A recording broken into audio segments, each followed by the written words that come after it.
अपना परिचय दो ज्येष्ठ गांधारी नंदन। ज्येष्ठ गुरु राजकुमार दुर्योधन महाराज को प्रणाम करता है। आयुष्मान भव। अपना परिचय दो कुंती नंदन। महारानी कुंती के द्वितीय पुत्र, महाराज कुमार युधिष्ठिर का अनुज और आचार्य द्रोण का शिष्य भीमसेन। इन दोनों ने गदा का चयन किया है महाराज।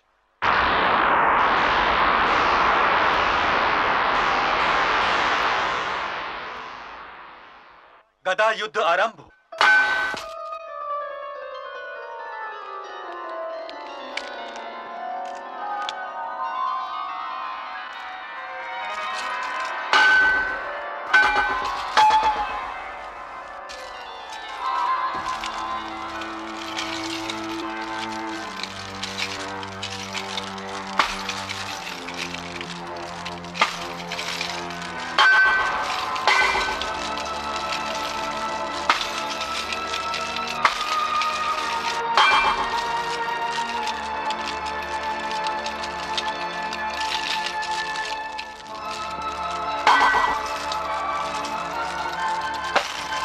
भांजे।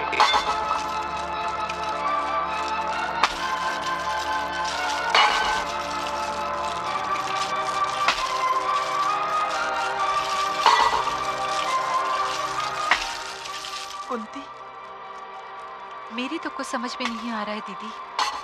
हे भगवान,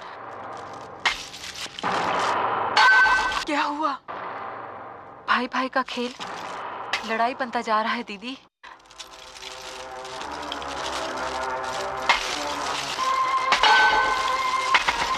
मार भांजे। विदुर। आज्ञा महाराज। ये तो खेल में गदाओं के टकराने की ध्वनि नहीं है।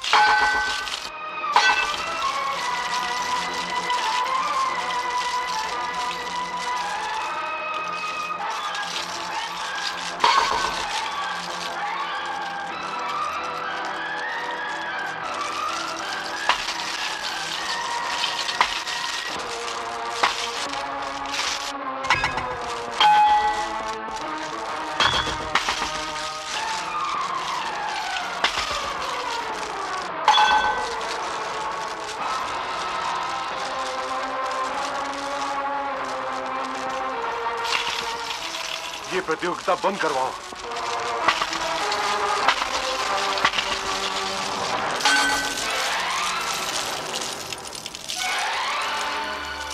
बंद करो, बंद करो। ये रणभूमि नहीं है गुरु भाइयों, रंगभूमि है।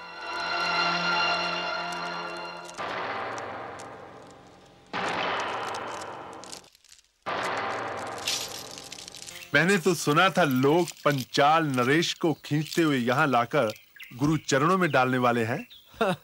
अनुज भीम, अपने भाई पर व्यंग्य के वाण मत चलाओ। युद्ध में किसी न किसी को तो हारना ही पड़ता है।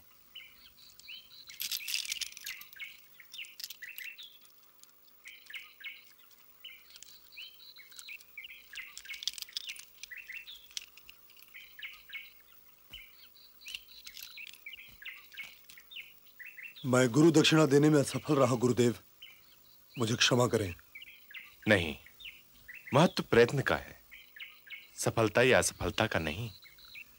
तुमने अपने प्रयत्न की गुरु दक्षिणा दे दी है और मैंने गुरु दक्षिणा स्वीकार भी कर ली है।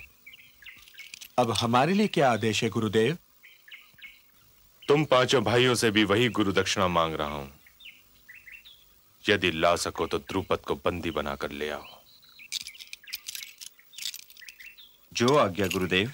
किस ध्वज की छाया में जाओगे? हस्तिनापुर का ध्वज तो हम ले जा नहीं सकते गुरुदेव। कारण? क्योंकि हस्तिनापुर का ध्वज इस युद्ध में जा नहीं सकता गुरुदेव। उसका कारण? कारण यह है गुरुदेव कि आपने हस्तिनापुर से गुरु दक्षिणा नहीं मांगी है।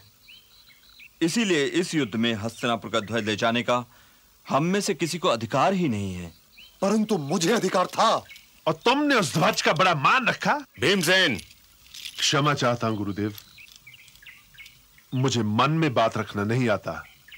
तब तो अच्छा ही हुआ कि तुम ज्येष्ठ कौरव पुत्र नहीं हो। परंतु युधिष्ठिर ने ठीक ही कहा है दुर्योधन कि हस्तिनापुर के ध्वज पर ना तुम्हारा अधिकार है और ना ही युधिष्ठिर का। और युधिष्ठिर ने यह भी ठीक कहा है कि मैंने हस्तिनापुर से गुरु दक्षिणा नहीं मांगी है, इसलिए हस्तिनापुर का ध्वज क्यों जाए।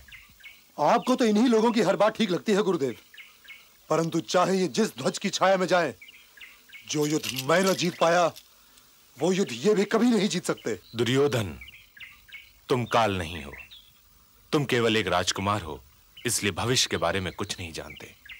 और ना ही तुम आकाश हो कि तुम्हारी वाणी आकाशवाणी मानी जाए। युद्ध में कौन जीतेगा कौन हारेगा इसका निर्णय रणभूमि में ही हो सकता है। विजयी हो।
केवल 5।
मैं आपको आचार्य द्रोण के नाम पर बंदी बनाता हूं।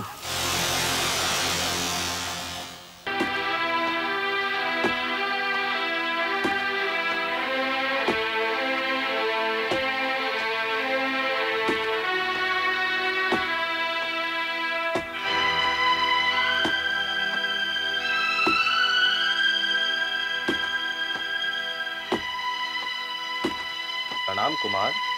मैं कोई सहायता करूं खनिक? क्या आप गदा युद्ध में मुझे अपनी सहायता करने देंगे कुमार? मैं समझ गया। मुझे कुदाल और फावड़ा चलाना नहीं आता। गुरु द्रोणाचार्य जी और बलराम जी का ये शिष्य तुम्हारे काम में अनाड़ी है। कुदाल की एक अशुद्ध चोट मेरे सारे किए कराए पर पानी फेर सकती है कुमार। और विदुर जी ने कहा था कि इस सुरंग की सफलता पर हस्तिनापुर का भविष्य निर्भर है। यदि मैं सफल हुआ तो हस्तिनापुर है, और यदि मैं असफल रहा तो हस्तिनापुर नहीं है। और आपने तो ये देख ही लिया है कि इस वार्तालाप में कितना समय बर्बाद हो गया, और हमारे पास यदि कमी है तो वो समय ही की है। मैं क्षमा चाहता हूं खनिक। प्रणाम कुमार। धर्म कर्म कर्तव्य जो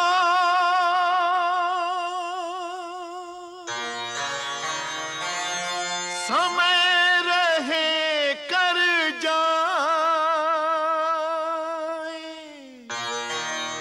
समय बीतने पर नहीं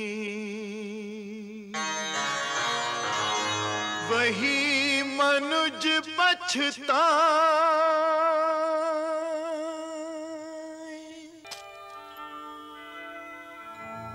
क्या बात है अनुज? आप भली भांति जानते हैं बड़े भैया की क्या बात है।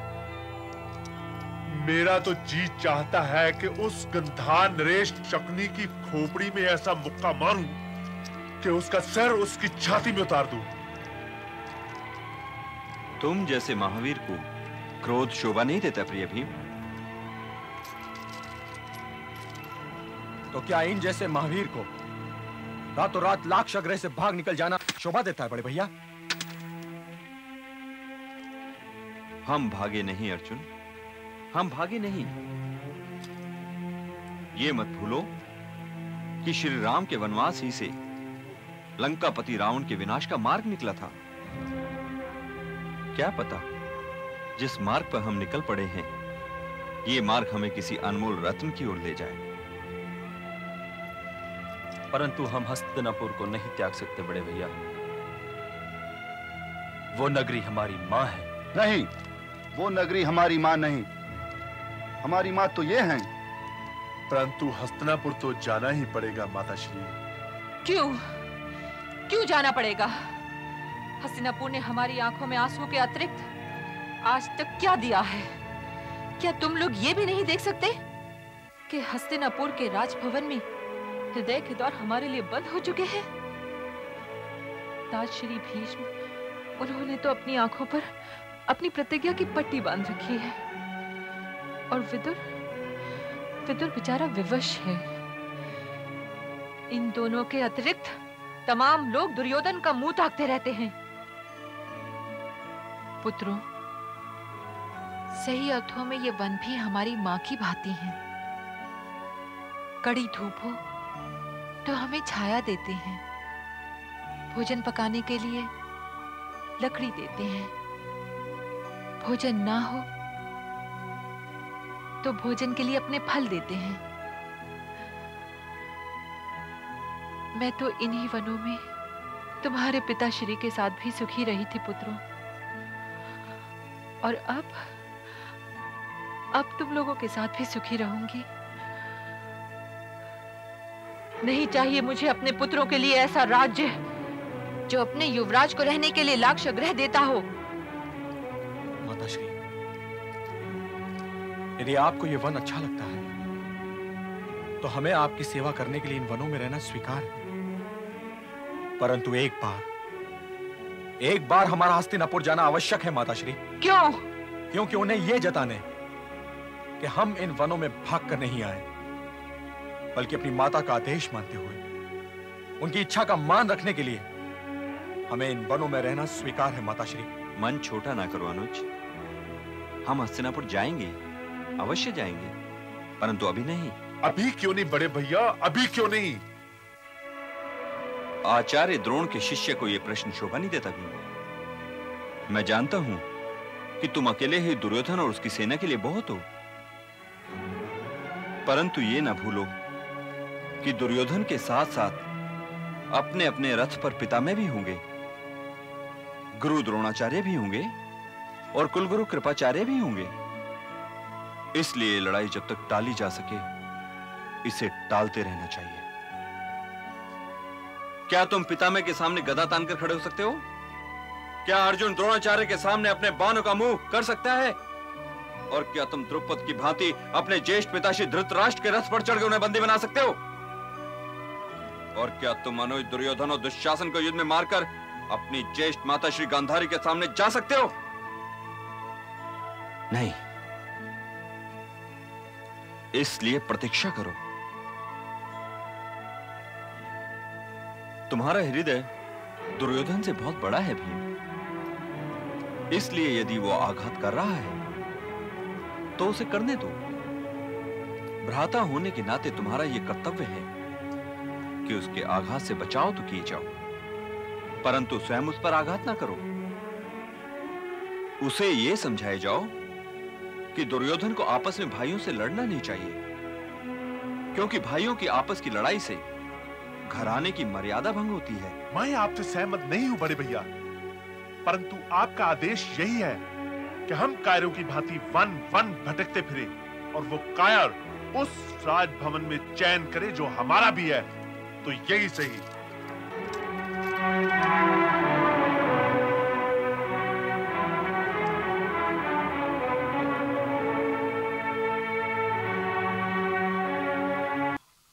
हस्तिनापुर यहां से अधिक दूर नहीं है माते।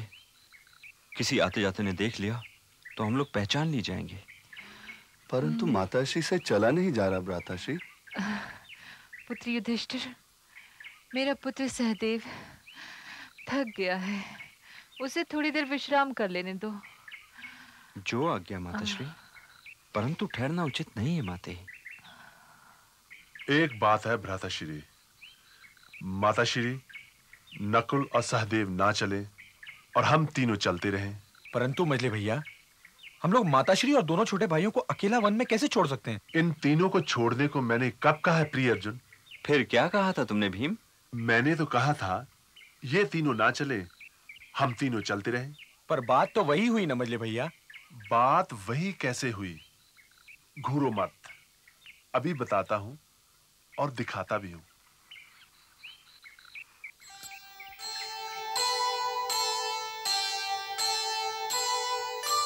माता अरु लघु भ्रात दो चले उठा कर भीम, पवन पुत्र का वेग था पवन समान असीम, पवन समान असीम।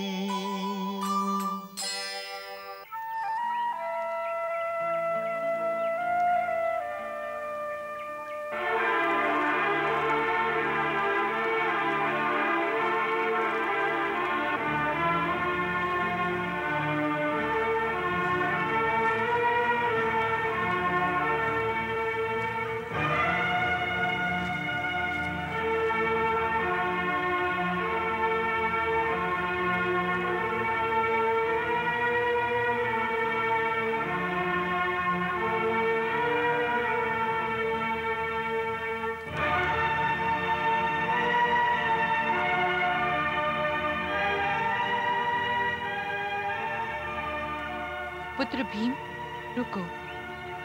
अब कोई पहचाने या ना पहचाने, परंतु ये मेरा आदेश है कि हम लोग यहाँ रुककर थोड़ा विश्राम कर लें।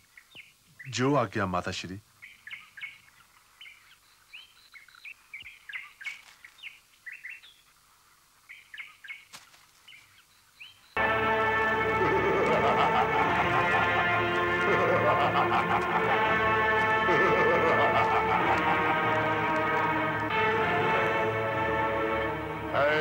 हत्ता कत्ता।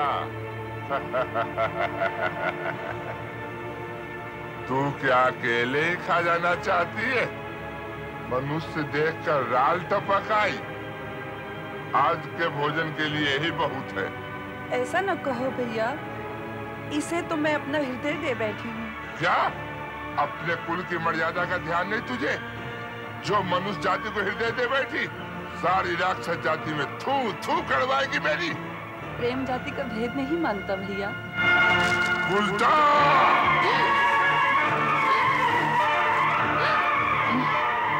नारी जाति पर हाथ उठाते लज्जा नहीं आती?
नहीं अर्जुन, 1 से 2 का युद्ध करना युद्ध के नियमों का उल्लंघन है।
देवी, अब तुम निर्भय होकर जा सकते हो। जिस राक्षस ने तुम पर हाथ उठाया था उसको मैंने यमलोक भेज दिया है। ये राक्षस मेरा भाई था, वीर पुरुष। भीम, भीम मेरे पुत्र, तू ठीक तो है ना? मैं ठीक हूँ माता श्री। हे देवी, मुझे अपने इस पुत्र की सेवा के लिए स्वीकार कीजिए। जोड़ी तो अच्छी रहेगी माता श्री। आपके दुलारने से बहुत बिगाड़ दिया माता श्री। कहा तो इसने ठीक ही था अनुज। भ्राता श्री आप भी। तुम्हारा नाम क्या है? मेरा नाम हिडिंबा है और ये था मेरा भाई हिडिंब। मुझे अपने चरणों में शरण दीजिए देवी।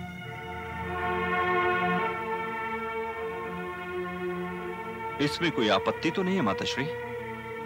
ये तो स्वयं हम सभी ने देखा है कि अपने भाई से भीम के युद्ध में ये राक्षस कन्या मेरे अनुज जी का साथ दे रही थी, तो इस कारण तो अनुज भीम पर इसका भी अधिकार सिद्ध हो जाता है।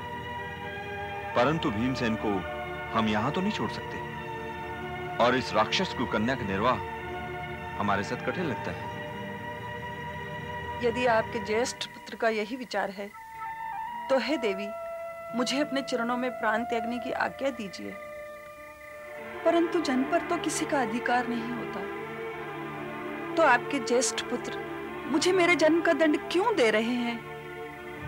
प्रेम अवश्य मेरा अपना है और यदि इसमें कोई खोट हो तो अवश्य मुझे धुतकार दीजिए।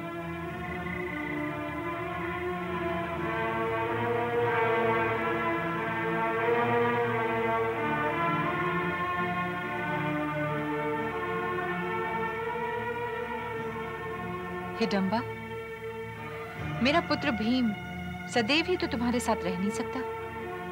मैं ये जानती हूँ देवी, संतानवती होते ही आपके पुत्र को आपके पास पहुंचा दूंगी। क्या आदेश है माते? धर्म क्या कहता है पुत्र? आप जैसी माता का आदेश ही परम धर्म है। आपके चरणों में हूँ माते, मेरी रक्षा कीजिए।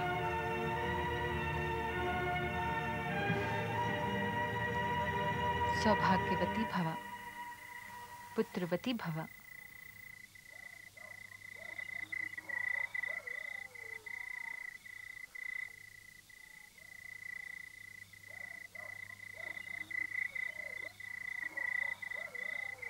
बधाई हो मंजले भैया। तनिक भाभी की ओर देखो छोटे भैया।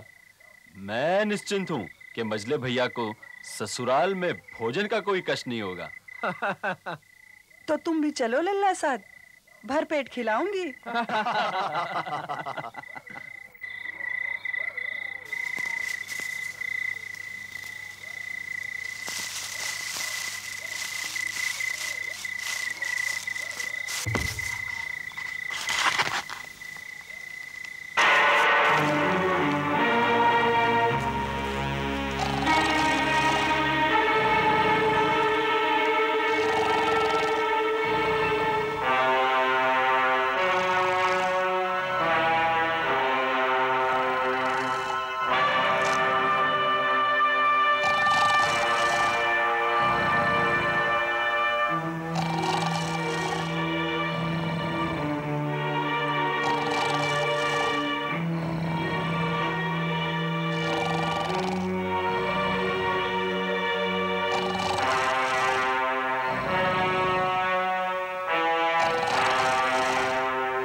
अभी तक मेरा भोजन नहीं आया, मैं सबको खा जाऊंगा।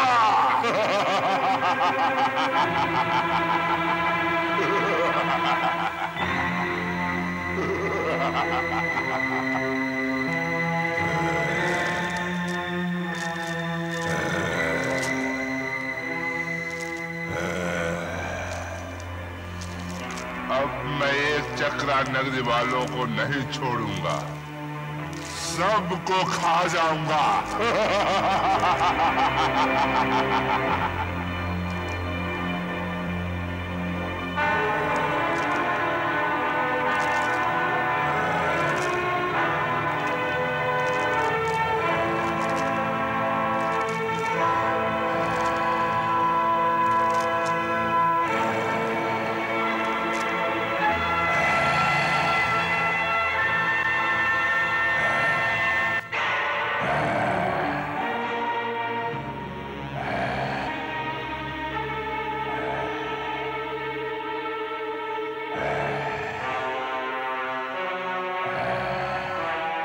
छोकरे, कौन है तू जो इस प्रकार बैठे बकासुर का भोजन चट किए जा रहा है?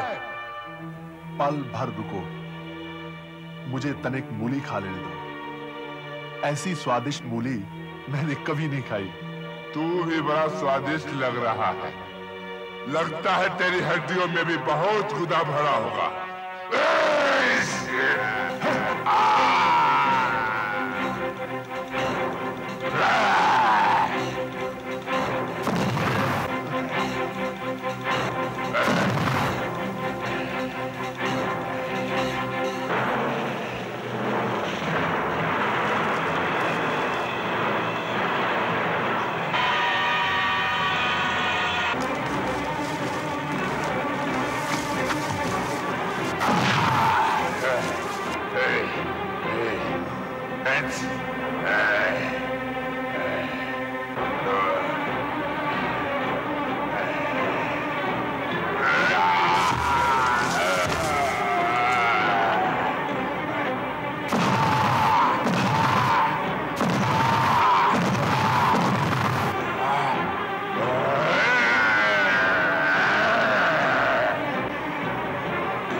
समय इस रास्ते से ना आते तो अच्छा था। यहीं कहीं बकासुर रहता है। मित्र, उसने तो एक चक्रा नगरी में आतंक मचा रखा है। ये कौन है? ये तो बकासुर है। बकासुर? अरे बकासुर मर गया? अरे भाइयों बकासुर मर गया। चलो नगरवासियों को सूचित करते हैं। चलो बकासुर मर गया। अरे बकासुर मर गया।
इस संसार के सारे क्षत्रिय सुने, वो क्षत्रिय भी सुने जो अब इस संसार में नहीं है, और वो क्षत्रिय भी सुने जो इस संसार में आने वाले हैं। मैं जो कहने जा रहा हूं, ना मुझसे पहले किसी ने ऐसा कहा है, ना कोई मेरे पश्चात ऐसा कहेगा। मैं पांडु पुत्र भीम ये घोषणा करता हूं कि जब तक रणभूमि में इस दुशासन की छाती चीर कर इसका लहू नहीं पी लूंगा, अपने पूर्वजों को अपना मुंह नहीं दिखाऊंगा।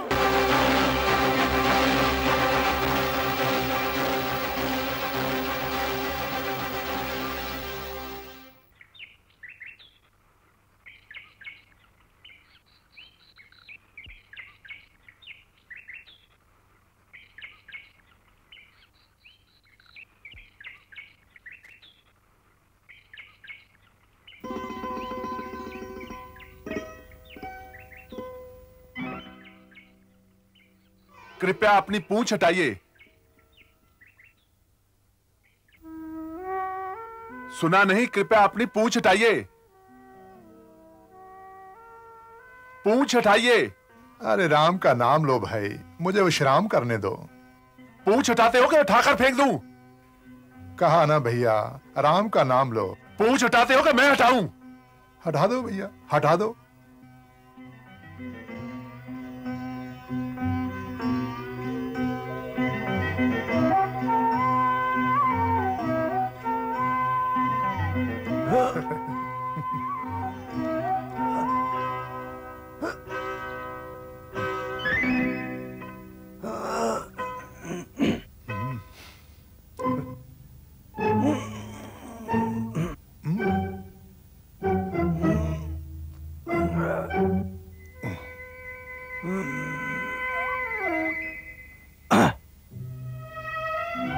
हटा दो भैया, मेरी ये बड़ी पुरानी अभिलाषा है कि कोई मेरी पूंछ हटा दे। मेरे सपने को साकार कर दो भैया। इतने तो हट्टे कट्टे हो, एक पूंछ नहीं हटा सकते?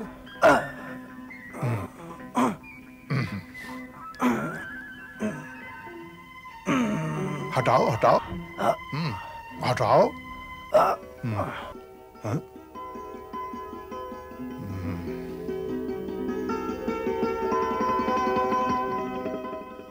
मैं क्षमा चाहता हूं। अरे राम का नाम लो भैया, पूंछ लांग कर चले जाओ ना। चला कैसे जाऊं? आप कोई साधारण वानर तो है नहीं।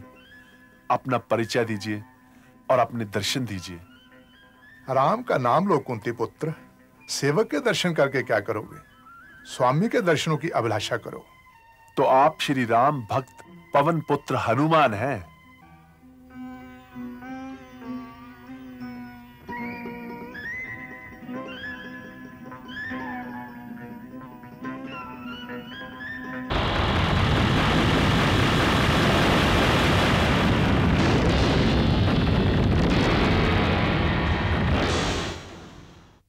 जय श्री राम।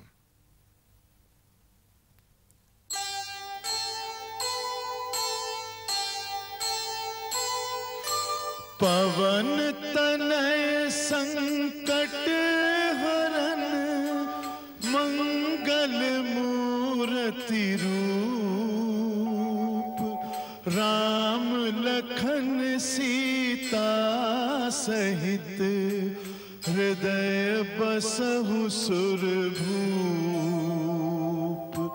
हृदय बसहु सुरभूप।